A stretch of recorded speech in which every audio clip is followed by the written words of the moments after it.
when it's a state requirement, not a county or an agency. So, of course, that fight doesn't go very far, we all know that, so, but they're talking about changing that up again to 3 week it was 1 week for a long time, it just changed here earlier this year, February, went to 2 weeks, and now they're talking about 3.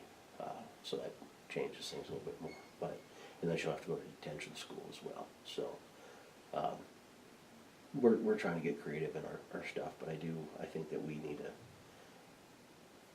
have an idea of what we're looking at prior to the opening of negotiations with the union. And I think that starts in May next year, if I remember correctly. So, trying to get head of the horse here a little bit and see what we can come up with,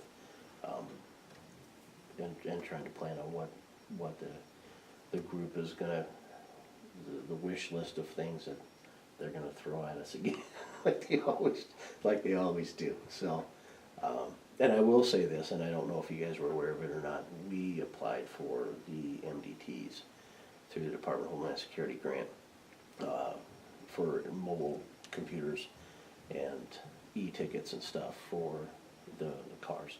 So basically what it comes down to is the officers, this is part of that try to release that load there in the dispatch center. We were awarded that grant to a tune of $114,986, I believe. And that actually covers all of it. The only thing that we were responsible for is getting those officers trained.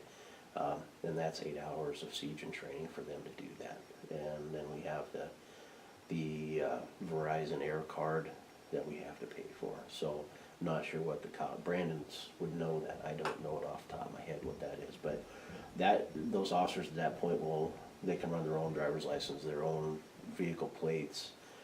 They can actually do their reports and stuff right there in the car. No more handwritten tickets, which saves us fiscally and some money. I think they're 5-part carbon copy tickets tend to have a price tag attached to them. We'll still have a few of them, just because if something goes wrong, it is technology. We'll still have a few, but we won't have that burden. And then it automatically downloads into the Kurt's system, just like the Highway Patrol and the game wards do. And so basically, when you get a ticket, it comes out on a printer. Here you go. Have a nice day. And so hopefully that lessens that burden that we're putting on those dispatchers. So, and then the other part of that is the officers, if they see a suspicious vehicle, they can type it in while they're behind it before they start making a traffic stop, and hopefully that will, they'll have an idea if the vehicle's stolen or not before they ever take any action. Because once you stop it, that's not the part where you want to figure out that it's stolen. And so hopefully I think that I signed the paperwork on that last week. So hopefully that should be coming at some juncture. So, and some of the cars, the install won't be too bad because they've already wired it in for the MTDs. So that's the new push. So they already got it wired in there for it. I don't know if you guys are aware, the car we bought to replace Mason's is in the shop. I don't know if you guys knew that. Our new deputy, Lee Zimmerman, smoked a deer with it. And so it's up at Helena getting repaired already, 953 miles on it. I was less than impressed, but unfortunately the deer, there's no way to stop the deer from jumping. I did meet with Dave Fredette, not to change subjects on you, I did meet with Dave Fredette, who's with Mako now. He's the senior loss prevention specialist, or he's got a really long title. He's a retired jail commander from Lewis and Clark County. He's working for Mako to deal with how to reduce claims for law enforcement detention centers. That's his forte. I met with him on Thursday, and we talked about, obviously one of the things that we're dealing with, most of our claims are all based on animal crashes. So we were I'm one of the 3 sheriffs that agreed in the state to do their pilot program for the Mobileye, and I think Jerry Spears with Mako talked to you about that. They do have an upgrade coming for that here shortly to include wild animals. So that will be a huge thing for us, hopefully. where they'll get alerts that there's a wild animal coming in their direction. They need to slow down and proceed with caution. So hopefully something good will come of that. We can reduce those. That's our number one issue, is just hitting deer and elk and whatever else is out in the runway or roadway. And then, but then back to my car issue. The Ford F-150 we bought from Ford in 2016, or 16. That was Deputy Anderson's. When we picked that up, we've been battling a vibration in that vehicle since the day we got it. It's now gone through Ford's engineers or technicians. From Ford itself, they cannot find the vibration, where the vibration's coming from. But so now we're in a kind of a quandary argument with Ford, because we want to lemon law it because it's been in the shop more than it's been on the road. It's actually been at the shop for the last 3 months. I'm pretty frustrated with it. And then we had an issue with one of the interceptors. The transmission went out. It got towed in. It got fixed. The next car Marvin got into, same issue. So it got taken to Ford and got fixed. Seth's got a slip in transmission. Mine's got to go in. Because my windshield wipers just want to continue to run even when they're off, and which tends to be an issue. And Brandon just was in for an alignment on his because the tires were starting to cut them. So we're trying to maintain them, but unfortunately, one of the issues we dealt with this year was the vehicles that we replaced were not the ones that were on the list to be replaced. Those were actually weren't ready to go down the road, and they went down the road because of whatever happened. So we do have some issues with that. Kind of went all over the place there, but it's been a while since I've been down there and seen you guys. So anything that I hit on that you want to talk about? I do have 2 questions. You bet. The union contract. Mm-hmm. If I'm not mistaken, and I could be, I think it's up June 18th, 2018. Yes. So we could open it and we would start negotiation for it to take place at that point. But if we wait till May, we could very easily not be implementing changes until September, October. Well, I think it's actually good till the end of June. Right. I think, but I was trying to figure out, and I need to get a hold of Aaron and see. I haven't heard a lot about, I kind of just ask certain questions just to see. And there's not a lot that I can tell that we're chasing the rainbow on. So, so that I haven't heard anything that seems to be too dramatic, too much time consuming stuff.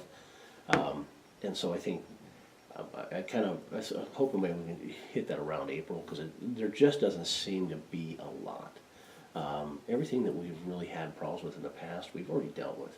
The one thing that, and I think we've got it remedied right now, one of the biggest ones that they've always complained about was the ammunition to go and shoot. And so earlier this year I talked to you about the 357 SIGs. We're going to get rid of them and go with the 40s. So we've done that.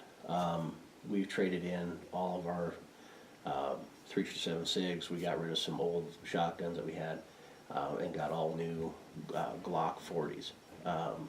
And so if you see a claim coming up from Salt Lake or Idaho Falls for Brandon, he drove all the firearms to the dealer down in Salt Lake.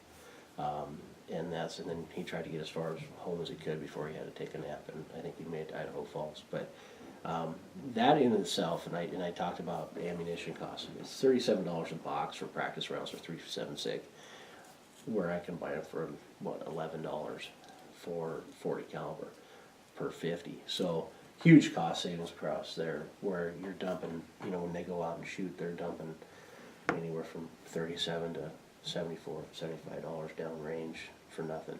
And so, and we get a better option with the 40 cal. So I have done that, and hopefully we're going to start being able to get some more ammunition in to where these guys can get out and shoot more than they could, because the 357 SIG was just too hard to find. And so now with the 40, we've got lots of options. And so I think we've got that little issue rectified. And then I think everything else is really, we're all pretty close on everything. So I don't think it's gonna be a big debacle like it was, I think, 2 contracts ago.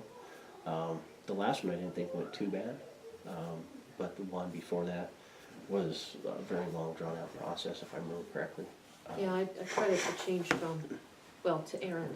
Yeah, yeah, oh yeah, She's been pretty reasonable. yeah, yeah, and so, We didn't have that before. no, and I don't remember who was before him, before Bill, it was a, It was before my time. oh, was it? Yeah. Okay, and he wasn't too bad, but yeah, Bill's a little tough to, and the fact that some of the, there were some other issues that were being compounded with that back then. And that was more inter-office personality conflicts and issues over there that I think were really causing part of the problem. So I think we can even start in early April, I think we'll be okay. I just don't see too much where they're gonna try to expand too much. I just don't see it, and nor have I heard anything on it. So I'm sure we're gonna have a manpower issue. That's been on the forefront of a lot of conversations I've had. Unfortunately, we still live where we live, and we still have a tax base of what we have. And people have to understand that this is not DC, this is not Bozeman, Montana, it's not Helena, Montana. And as much as I would love to be able to put 2 guys in 3 different districts around our county, 24 hours a day, 7 days a week, I would love to, but it's not possible with the tax base and the money that we have. And people have to understand that. That's just, unfortunately, that's just doing business. And even in those big areas, they want more cops on the street than they got right now, and they're not getting them either. So no one's having a lot of great success hiring law enforcement officers from Dr. Cascade, Gallatin, Park County, Yellowstone. Everybody's short, everybody's got open positions, and they can't find qualified folks to do it. So I think in a whole, when you start looking at public safety, we're going to start seeing pretty big struggles trying to fill these positions as they come open. It's the group that's out there, and I hate to call them millennials, but they are. That's not what they want. They want when I graduate college, I want my $80,000 a year job starting out, and I want to go home at night and be safe. They don't want to come out and work for small amounts of money in a dangerous job where you might not make it home at all. So I think that's just kind of the dynamic we live in right now, and hopefully we can change that and get people to come back on our side. So that was one question. My other question is, you've touched on the reality, as you well know, and that is the state couldn't balance its budget, so it's looking and picking off from the counties, implementing higher property taxes without voters' approval, and then also sending down a bunch of bills to us saying, okay, you guys pay for it. Yep. So I was talking with Steve Caldwell, who's Commissioner in Park County. We had a meeting on Thursday, and they just brought in all their stakeholders who were affected. MACO is working right now on a report that shows the effects for the counties, not individual counties, we can figure that out, but counties at large, 16 pages so far. And what it's showing is how this particular law hits this area, and these are the additional costs that counties are gonna have to come out with to continue the service. So Park County, instead of waiting for MACO to get their plan done, decided to launch on their own, and I'd like to talk with you guys about this, but get your idea as well. What they did is they brought in every stakeholder who's affected in Park County, and then they brought in their candidates for the legislature as well as their serving legislators. And they had a organized roundtable discussion, working meeting, and allowed the public to come in and see what was going on. But these stakeholders, so the sheriff, public health, their hospital, their school, and many others sat down and said, okay, this is what you're doing to us, and we can't sustain this. What happened at the legislature was not just this year, it's been building. Oh, yeah. This culminated, and I hope it doesn't get even better, I say sarcastically, next time. But if somebody doesn't say, you guys overstepped your bounds, they're going to do even more next time to us, to the point where we're absolutely strangled and stifled. So, what do you think about having that kind of a roundtable discussion? Would it be effective? Do you think it's a good idea? You know, I think it is, and the one thing that I will say is that, especially with what I'm seeing right now, is that legislation, I think they looked at a problem, they were trying to find a solution to it without looking at the outside effects of what they've done. And then the one that I'm gonna use as an example, and it's one that's kind of a crawl on all the sheriff's backside right now, is the fact that when also we had criminal interdiction teams running around the state, the highway patrol, and so it's 2 officers, a sergeant, a canine, and then a DCI officer attached to it. And for us, we're like, where did this come from? And why weren't we involved in the discussion of this? Because now we have this little group that's acting independently within our county, and who's overseeing it? Oh, a sergeant is. Oh, okay. And so Custer County's had some really bad experiences with them already, and they're fairly new. And we've had some issues with them already, and they're fairly new. And so Colonel Butler came down and he says, this was forced upon us by legislation. And here comes the AG's report on substance abuse, and here's this criminal interdiction team. And it was at the request of the Highway Patrol. Oh, well, Colonel didn't say that, and now they're going to do human trafficking. And so now they're getting to things that's not their forte. And so what's happening for us, and what's really, for lack of better words, pissing us off, is the fact is that the Highway Patrol is not doing their basic duty of crash investigation, traffic enforcement. They're putting all their people, there's 7 people assigned to governor detail, there's troopers on every university football game, there's troopers on the field for all that. Now we have an interdiction team, now we have traffic homicide investigators, we have all these, now they have a SWAT team, Highway Patrol has a SWAT team, and they're always at training. And so all that responsibility of traffic enforcement and crash investigation is falling back on the local jurisdiction to take control of. And so somebody needs to stop it and say, okay, enough's enough. Your duty is this. And like I've told the troopers, if you want to go out and arrest people for domestic violence and drugs, then you should have became a sheriff's deputy or a police officer, or became a federal agent or whatever. Your job as Highway Patrol is to do traffic enforcement and crash investigation. And I think they've gotten so far away from that it's very frustrating for me, and I know for the board. And so I think that somewhere along the lines, people have to say, time out, and pull everybody back and go, what are your responsibilities, and are you meeting those responsibilities as we sit here and speak? No, okay, so why don't we quit doing with all this and let's go back over here. And I think that's what needs to really happen. I mean, there are some very ill effects that are coming down our way that I don't know if we, sitting here today, even realize how detrimental some of the legislation's decisions this year are going to really affect us as a county, not only from the public safety component, but just from public service as a whole, from the treasurer to sanitarian to the assessor's office. I mean, they've really muckied the waters beyond belief, and I don't think anybody understands the real ramifications of it right now. And what a lot of people are fearful of, and you know this from MSPOA, is we may not know how bad it is until we've crashed. Yep. Then what? Yep. So that's kind of Yep. what's behind this idea of a proactive discussion. Yep. What drove the train at the legislature this year was a small handful of people with an agenda. Mm-hmm. And too many legislators didn't stand up and say, this isn't right. And so the goal by Park County, and something I think we should copy, is educating our representatives and senators that that's your job, Yep. is to stand up and do the hard thing. Yep. And say, this isn't right. Yep. Well, I've talked to my people in my community, and this is what they say. Because they didn't talk to us, any no, of us. no, and I know some of the thought process, and I did talk to a certain representative, and I asked about the sheriff's retirement bill, which has been, and I think there was some misconfusion. We're being told that you guys need to fix it. That's what everybody keeps saying. You need to fix it. You need to fix it. Highway Patrol fix theirs.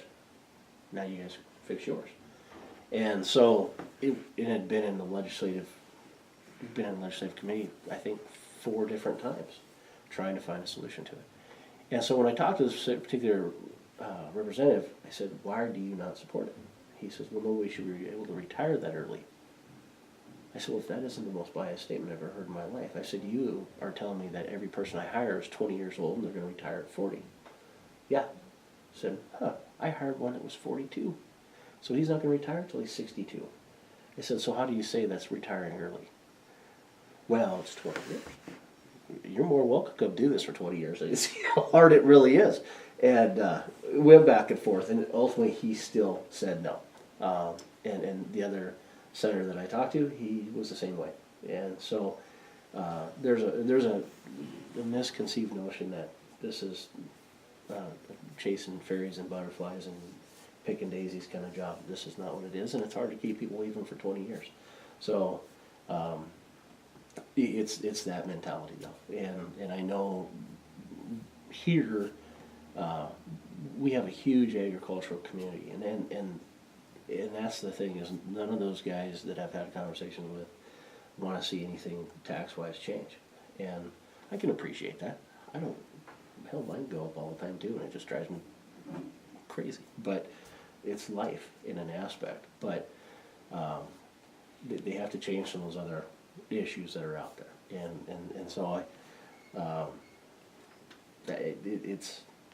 I'm hoping it gets better before it gets worse, but it might not. So we took a I think the whole state took a pretty good punch this year, and I don't think most citizens understand the ramifications of the decisions made. So, and it might be where you start reducing services and saying, okay, and I've actually had that conversation with Brandon. It depends on what happens here. How do we reduce services? Where we're going to have to cut in order to save money? Because we can't keep, if we're picking up the Highway Patrol's job, then how do we do that? I mean, and then Fish and Game, we lose 14 hours, so now we'll do Fish and Game stuff. Now we're going to do livestock stuff because they got other things they have to do. Where do we cut services, and who do we say no to? Because all lives matters, as people say, and that's all important. So it's a tough needle to thread. So, but I think a conversation with them would be advantageous of us to start before it gets too far out of hand. So. And it might be important to do it soon if there is a special session. Yep. There's a lot of fear that they're just going to do even more. Yep. So. Yeah, and it's who can puff their neck and chest up as much as they can. I can agree with that as well. So it's not pretty. It's not. So. Okay. Anything else? I'm glad to see you went back to the 40s. I thought that was the worst decision there ever was to go there at 357C. Well, and the rationale behind it was back in the day when we had 3 troopers stationed in Townsend. Most of us worked by ourselves. So if you needed backup, it was usually a high patrolman. And so if you had a shootout, like up on the one up on Sand Hill that I was in, everybody who rolled up had a different firearm. So whether it be a 9mm, a 10mm, a 45, 40, 357, 38. If somebody needed bullets, you're screwed because there's nobody going to give you those. Well, that's why we did, when the 9mm didn't prove out, and I remember when we went to the 40s, Fish again, that was the top one, that's going to be, and it's going to stay that way. Well, next thing you know, they come out with this Wildcat, this 357 SIG, and that's what happens. They come out with these Wildcat loads and everybody starts going for them, but I'm glad to see that you went back. And we're gonna do another. We went to the. Brandon and I went to the TAC Commanders Conference, and I don't know if you guys realize why we go. We don't have a SWAT team, nor are we going to create a SWAT team, but having discussions with the SWAT teams is that they are less excited about coming over to a sheriff who doesn't have a SWAT team or a chief that doesn't have a SWAT team if they don't understand the working components of it. And so we go to the TAC Commanders Conference to basically learn how these guys operate, how they plan, how they do their stuff. Because when they show up, we're still in charge. And so they have to do what we tell them to do, and if we don't understand their working components, that they don't wanna play with us. And so, Brandon and I have been attending for the last 2 years, and it's been quite a beneficial thing. Since we now know most of the SWAT commanders, or tactical commanders and team leaders and stuff, they're more than happy to come over and help us, because they understand. And so if you guys wonder why we were doing that is why. One of the things we learned though, and so we had to we're making a fairly quick change, was the ammunition that we've been using on our 223s is not effective. Boise, Idaho had 2 officers shot and a canine killed last October. One of the officers that was shot had 223 with our particular ammunition. He was trying to shoot through an empty garbage can, a plastic garbage can like the city has, just the little gray ones, between 2 and 4 feet away from the suspect. And the only thing that hit the suspect was bullet fragments. It looked like it hit him with a 12 gauge bird shot. Not one bullet penetrated through that garbage can intact. The jackets, the casings around the copper jackets were actually getting peeled off at the lid. And that suspect actually was able to jump out from behind that garbage can after 14 rounds and shoot the officer and then kill the canine. And so, obviously, got our attention very quickly. And so we are switching our ammunition to an FBI approved 223 round. It's comparable in cost, it just holds up a lot better through testing. The other thing we found out is 223s don't shoot through glass very well. You can shoot through a windshield if you do it right, but their 223s are designed to tumble, so trying to shoot through like the side window, sometimes it works, sometimes it does not. So I'm going to look at a 308 round, to where we can, if we get in that position where we've had a couple of these now, where down in Ann's neck of the woods, where people want to barricade themselves in their house. And so right now we don't have a firearm that can get done what we need to do, so we're going to look at that and put that somewhere among the troops. I'm not sure. I'm just going to get one. And the other component that I looked at, I did talk to Debbie about. We've got our vests replaced that were expired. One of the things, I don't know if you guys saw the claim I did buy rifle plates, and so it's not a save all to everything, but it gives them a better fighting chance. So policy is if you go to a call where the man or woman has a firearm, stop, unzip your vest, throw the rifle plate in, and hopefully that will give you a little added protection against. Well, obviously we're going against somebody who's got a plan and trying to react to a plan that you don't know what it is. Definitely one we lose at, and Mace was a prime example. But the other part is that is helmets, and so we're looking at. I found a couple different style helmets to get these guys some protection on their head. And the guy down in Salt Lake that sold us the firearms, Salt Lake Firearms Supply, has also got helmets, so he's going to send me a bid on that. They're level 3A. Right now, the ones I'm looking at are 425, and it's not for everybody. It's just for patrol staff and the detective. But almost 90% of our officers that are getting killed in the line of duty by firearms are getting shot in the head. So I need to do something. And I'm not trying to cause fear and everything, but at the end of the day, I want my guys to come home. And so if I can find something that's going to work best and adequate and give them the protection that they need, especially when they're approaching a house with a known armed suspect, at least I stand a better chance of them coming back. So I'm not trying to frivolously spend money. I hope you guys understand that. So, but this other one has been quite a learning lesson. So. What's this rifle plate? What's that? You're talking about these rifle plates. It's an in conjunction plate, and so it weighs about 6.5 pounds. And so it's 10 inches by 12 inches.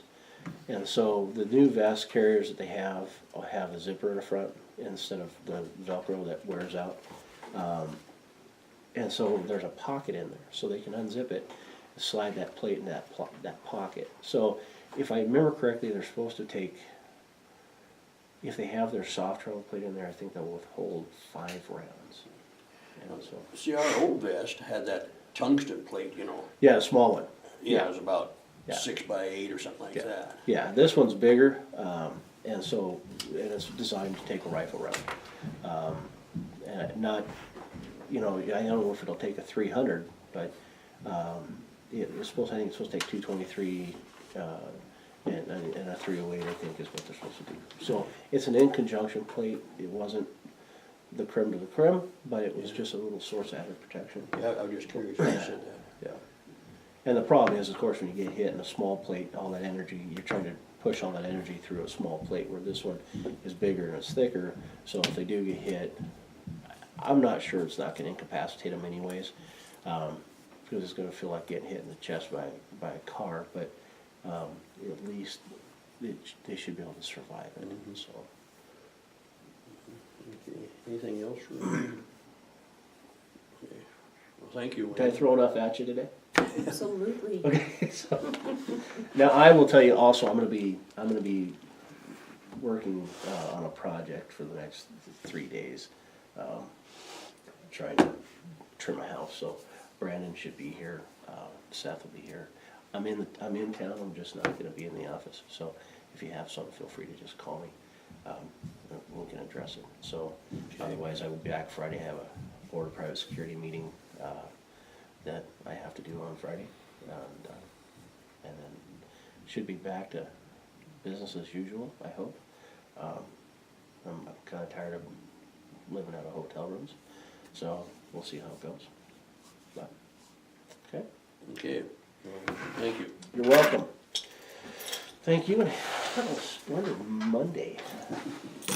Thanks, Wayne. Thanks, Wayne. Thank you. Hi, Brian. Another way behind schedule, Brian Holmes, Solid Waste.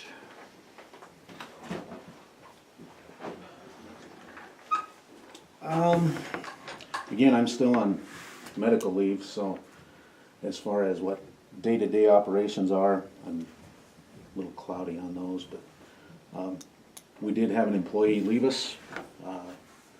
He left the 13th of October, Brent Beebe. So we've been running shorthanded since then. Steve is the one-man shop. He's keeping all the garbage moving, but that is about all. I have tried to find him some help. Went to our city-county disposal, or tri-county disposal, trying to get a guy from them. It is hunting season, they have nobody available. So Steve is a one-man shop and will be until we can, either I get released to go back to work, which I go see the doctor next week. Hopefully that'll happen. Or we get somebody hired. We do have an ad posted. I believe it closes this coming Friday. We've had a few applicants for that. I haven't looked over them very well yet, just because I don't want to draw any conclusions beforehand. It'll probably be the Solid Waste Board and myself doing the interviews. You should have one commissioner with you. I'll put out the invitation to anybody who wants to participate then, and we'll get things scheduled up when the position closes. But it hasn't slowed down yet. It's still busy. We've been making at least 4 trips to the landfill every week. Typically this time of year it slows down a little bit to only 3, but that hasn't happened yet. So Steve is probably going to be earning a little more comp time than he had been, just keeping caught up. So budget-wise, I think we're in pretty good shape. We do have one line item that is it looks like it's out of line, but that's the equipment line item we paid for our payments on the equipment that we had. We've paid those already this year, so they'll even out over the course of the year.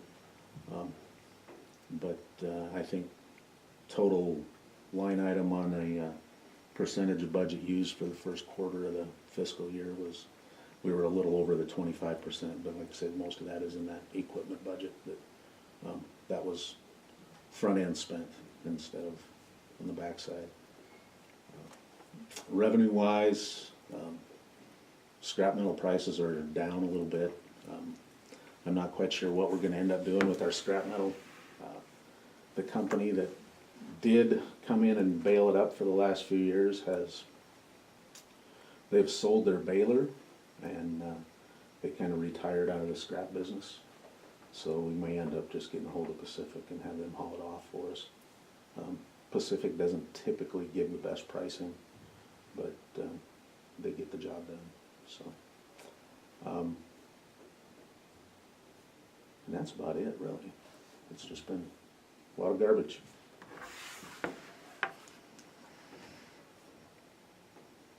So when you see the doctor about being released back to work, will that be probably just the supervisory role?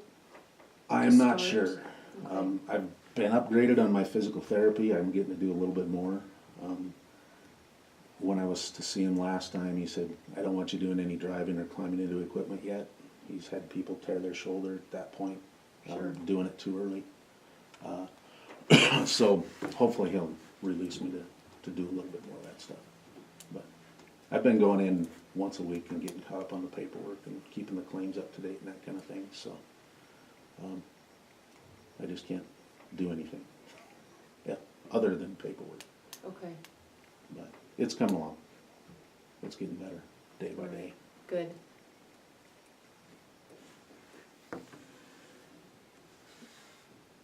Any other questions? Not for me.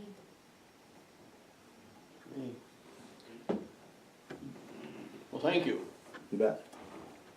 Check with your doc and see how it goes from there. Yeah, it's been a slow process, but That's I can good. see why. You wanna do it right the first time too. Exactly. Don't wanna have to go through it again. Yeah. Thanks. Thanks, Brian.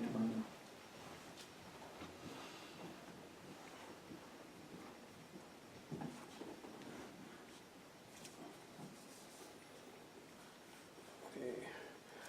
The August journal entries was, last week I had in the box, I have all separated everything, and they're not there today. So I don't know where they're at. Yeah, I got the clips from Michelle, I always had the big clip binders, you know, and but I went there this morning to get them, and they weren't there, so I don't know where they went.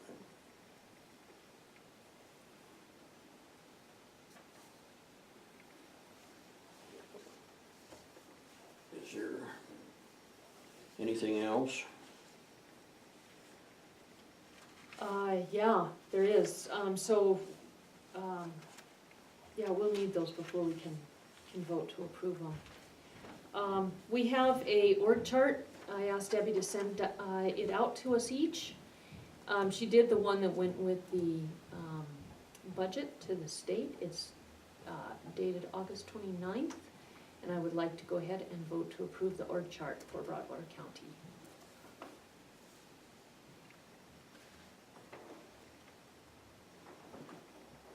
I'll make a motion to approve the chart. I actually just seconded, I just made the motion. Okay, I'll second Move and second to approve the org chart. Any more discussion? No more discussion, go to a vote, all in favor? Aye. Motion passed.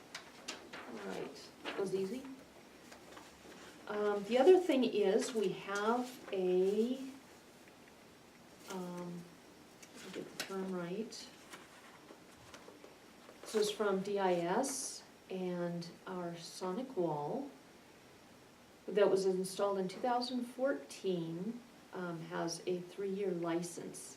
It is coming up for renewal. We are actually past due. It was due the 6th of October. A 1 year, this was emailed to all of us as well. A 1 year is $579. 2 years is $806. 3 years is $1,138. So I would move that we do the 3 year, because we can save almost $600 at $1,138. I'll second the motion to go to the 3-year contract. Okay, move a second, do a 3-year contract with EIS. Discussion. No discussion, go to a vote, all in favor. Aye. Motion passed. It's not a contract with DIS, it's the Sonic Wall. Sorry, Paul. That's needed for the computer systems. Sonic.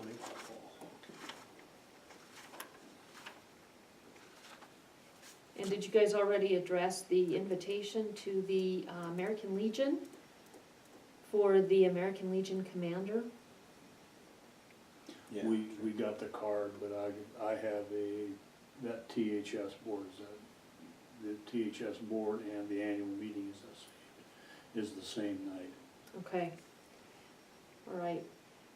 So at that meeting, you'll want to probably address the state rate card to help the hospital get the best rate Oh, okay. possible. And we have some particulars that we need to fulfill on that, which won't be too difficult. It's quite an opportunity for us, or for our hospital. And then the last thing I wanted to talk to you about is John Jackson. He is a candidate for House District 70. If there's a special session, Kelly would be called back as our representative for that district.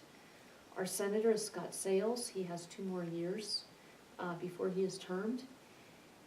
So what is your thoughts about having a roundtable discussion with all those folks who are affected by the legislature's decisions? What was this year? Jackson's first name, Sean or John? John, Jon.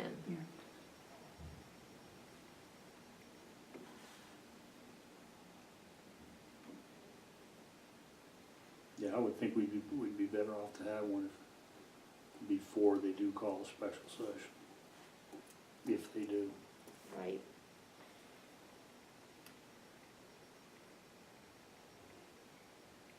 So what we should do is an article for the paper, let people know what we're doing and why. Also let them know how we are affected by some of those decisions. And then invite each of the stakeholders and have enough time for them to put it on their calendars.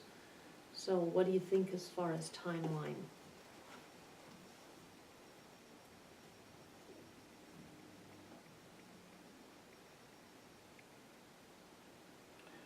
What's the rumbling on the date if there's a special session? Has there been any ideas thrown out for a date on it yet, or? Depends on who you talk to. How much advance do they have to put out on that? Probably not much. Just a day or something, or however Well, long I- it takes them to get there. Right, I would imagine more than a day, but I don't know what the law says. It's about a $700,000 price tag for Montana citizens. So you've certainly got your faction opposed, and you've got your faction for it.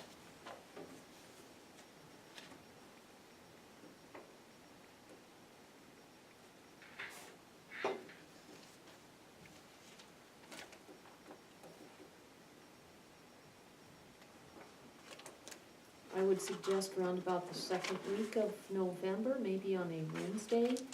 Have it just as a working meeting. Would that work for you guys? The 8th? Yeah, we should be able to get something done for the 8th. That would work Actually. for me.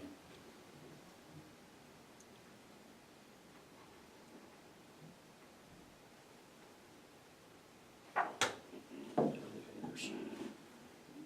got something on the 8th, I know, the 7th and the 8th. I can't remember what it is on the 8th, and I was out looking at home, so. We'll go ahead and schedule it, let us know. If you're not able to attend, Mike, go ahead and conduct the meeting. Or we could pick a different date, but we're starting to get kinda out there. Get it out too far. I'm good in either- Forget any. about it or That's exactly right. procrastinate. Give them a short length of time, they gotta get their work done. Exactly.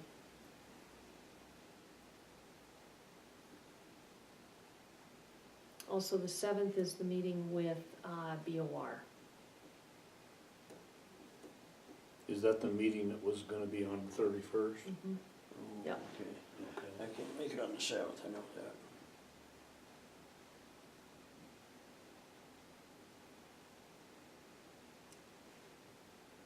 good any day that week except the 10th, Um, that's a Friday.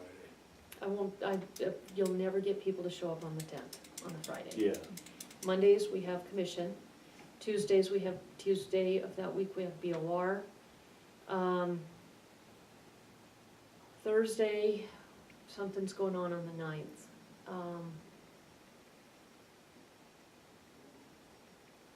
Senior center, that's another issue. Medicaid, Medicare Advantage is pulling out of Broadwater County. They're actually pulling out of all Montana counties except for the 9 largest. They're offering Humana, which is a little bit more, a lot more expensive actually. It's a difference of $69 a month to $104. The problem with Humana is there is no provider in Broadwater County that is a Humana okayed person. I forget the terminology. Humana has no participating provider in Broadwater County. That means that anyone who has a supplemental with Blue Cross Blue Shield is gonna have to go to Helena for their care, or we're gonna see our charity care for our dentist, Dr. Campbell, and the hospital, the clinic, go up, potentially.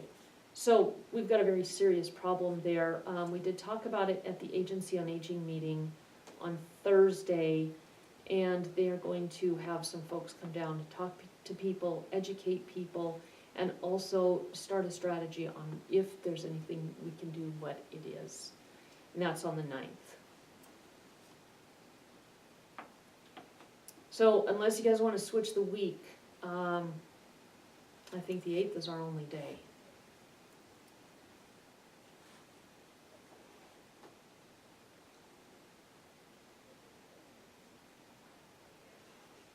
I'm good with the 8th.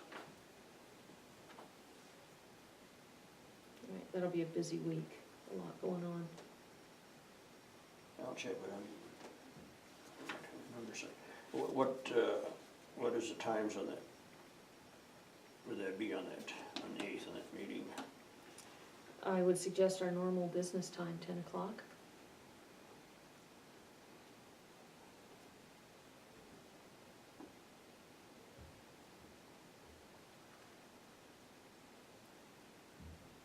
Unless you guys have any other ideas. No, I think that's a good time, gives everybody time to get here. Okay.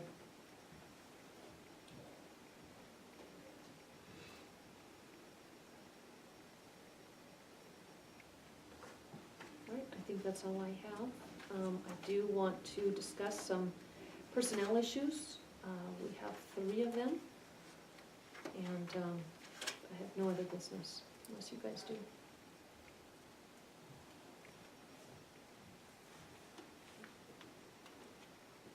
And that's it. I will close the door on the way out, and you can let me know what time you cancel. Hey, Ann, did you guys have an opportunity to state why I was not here this morning? Yes. Okay, thanks.